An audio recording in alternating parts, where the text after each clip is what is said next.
Owen Hewitt avait toujours été un enfant riche typique. Il avait grandi en obtenant tout ce qu'il voulait, quand il le voulait.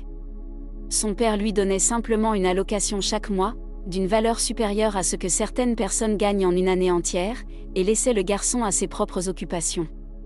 En raison du manque de supervision et de responsabilité, Owen passait souvent son temps à faire la fête avec ses amis ou à partir à la découverte de nouveaux endroits incroyables. Il adorait sa vie et ne voulait jamais être entravé par ce qu'il considérait comme des tâches triviales et ennuyeuses. Une soirée, Owen était à une fête avec son groupe d'amis. Au fur et à mesure que la nuit avançait, Owen et ses amis commençaient à s'ennuyer un peu. Ils avaient joué à plusieurs jeux d'alcool différents, mais il semblait qu'ils en avaient tous assez de ces jeux et s'ennuyaient rapidement. Voyant que ses amis voulaient faire quelque chose de différent pour se divertir, Owen suggéra qu'ils jouent à leur défi. Ce jeu consistait à se lancer des défis de plus en plus audacieux les uns aux autres jusqu'à ce que quelqu'un refuse de relever un défi. La personne qui faisait cela perdait le jeu et devait effectuer une gage. Le jeu commença assez innocemment, les gens se lançant des défis comme emprunter le chapeau de quelqu'un ou convaincre des inconnus de leur acheter des boissons. Celui qui échouait à son défi devait alors boire un shot de choix du groupe. Cependant, rapidement, Owen et son meilleur ami Peter trouvèrent que les défis et les gages n'étaient tout simplement pas suffisamment divertissants ni risqués. Ils décidèrent donc de relever le défi ultime. Peter osa Alvin à obtenir les numéros de téléphone de 50 femmes différentes en l'espace de 2 heures. Au lieu de devoir boire un shot en cas d'échec, la personne concernée devrait plutôt accomplir le gage ultime. Peter avait averti Alan que s'il échouait à accomplir son gage, il devrait aller retrouver la femme sans abri et passer la nuit avec elle. Alan et le reste du groupe étaient choqués par le sacrifice, c'était assez extrême. Cependant, Alan, un bel homme de 26 ans, était convaincu qu'il n'aurait aucun problème à relever le défi. Il l'accepta à condition que s'il gagnait, Peter serait celui qui devrait passer la nuit avec la femme sans abri. Après s'être serré la main, Owen se mit rapidement au travail en engageant la conversation avec la femme la plus proche de lui. Au cours des 2 heures suivantes, le jeune homme réussit à collecter 40 numéros. Cependant, à mesure que les dernières minutes s'écoulaient, il ne parvint pas à obtenir la quantité nécessaire pour remporter le pari. Une fois qu'il eut échoué, il retourna auprès de ses amis, impatient de le voir accomplir son gage. Ils quittèrent tout le bar et se rendirent dans la partie la moins recommandable de la ville. Avant cela, Owen avait changé de tenue, abandonnant son très cher costume italien au profit de vêtements qui semblaient appartenir à une personne sans abri. Peter avait stipulé qu'Alan ne pouvait pas se présenter en costume habituel, car la femme sans abri pourrait devenir suspicieuse quant à ses intentions et refuser de passer la nuit avec lui. Une fois dans la partie peu recommandable de la ville, les amis d'Alan se rendirent dans un hôtel à proximité où ils attendraient son arrivée avec son rendez-vous. Alan marcha dans la rue pendant environ 10 minutes avant de tomber sur une femme sans abri assise devant la porte d'un magasin. Elle portait des vêtements très vieux et déchirés, couverts de saleté. La femme était sale, et ses cheveux étaient emmêlés. Elle le regarda tristement et fatigué quand il s'approcha d'elle. Le jeune homme lui demanda s'il pouvait s'asseoir à ses côtés, ce à quoi elle consentit. Une fois installé, Alan commença à raconter l'histoire qu'il avait imaginée. Il dit à la femme, nommée Sophia, qu'il était relativement nouveau dans la rue après avoir été expulsé de chez lui parce qu'il ne pouvait pas payer ses factures. Sophia, compatissante envers Aaron, lui assura qu'il irait bien. Elle promit ensuite d'enseigner quelques astuces au jeune homme pour les quelques jours où il serait sans abri, afin qu'il ne se mette pas davantage en danger. Plus Alvin parlait avec Sophia, plus il se sentait coupable à propos de la situation de BET.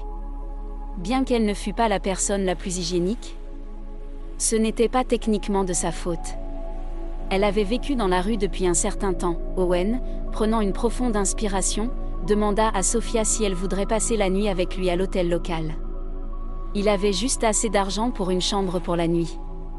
La femme, apparemment dans la cinquantaine bien qu'il soit difficile de le dire avec tout le crasse couvrant son visage, sourit de joie à l'offre d'Owen et l'accepta avec plaisir. Les deux se dirigèrent vers le petit hôtel juste à quelques pas. Pendant ce temps, Alan remarqua son ami assis au petit bar, les observant avec Sophia. Le couple prit une chambre, et dès leur entrée, Sophia demanda immédiatement si elle pouvait utiliser la douche. Alan lui dit que c'était bien, mais avant d'entrer dans la salle de bain, elle fit quelque chose qui choqua Alan. elle enleva sa perruque. Les cheveux bruns emmêlés n'étaient pas ses vrais cheveux. En fait, les cheveux de Sophia étaient coupés en un bob blond au lieu du brun.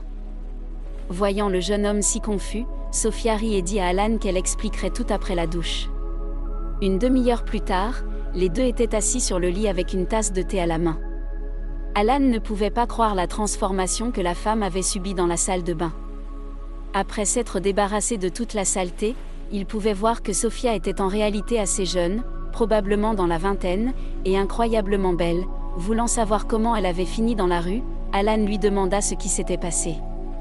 Sophia soupira et raconta au jeune homme qu'elle avait autrefois une vie merveilleuse.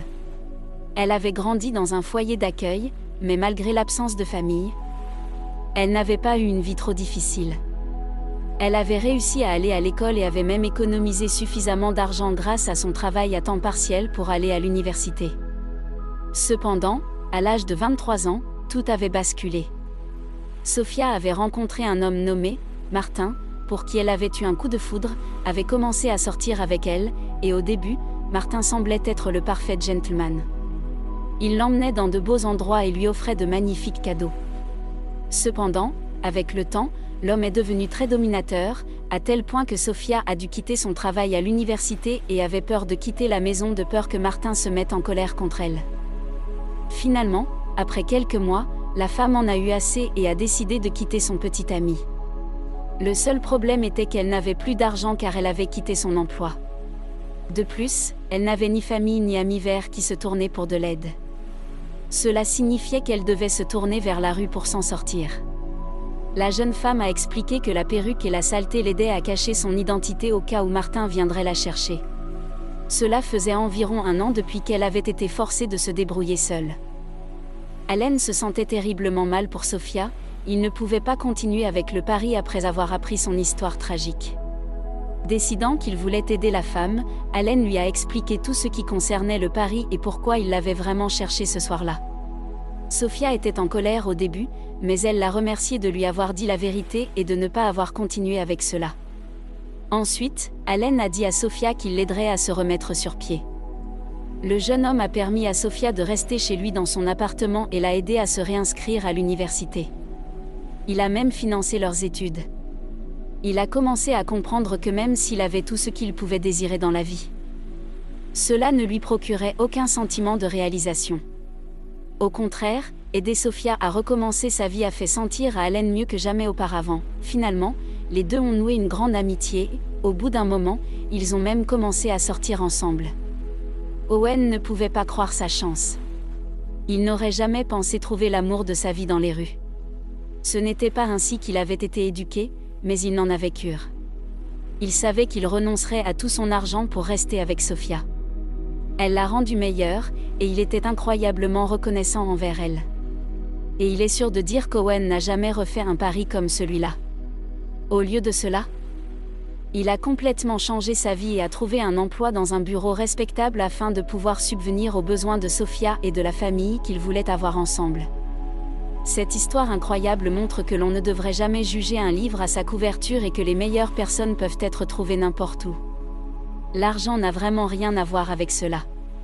Dites-moi ce que vous avez pensé de cette histoire et n'oubliez pas d'aimer et de vous abonner pour plus de vidéos incroyables.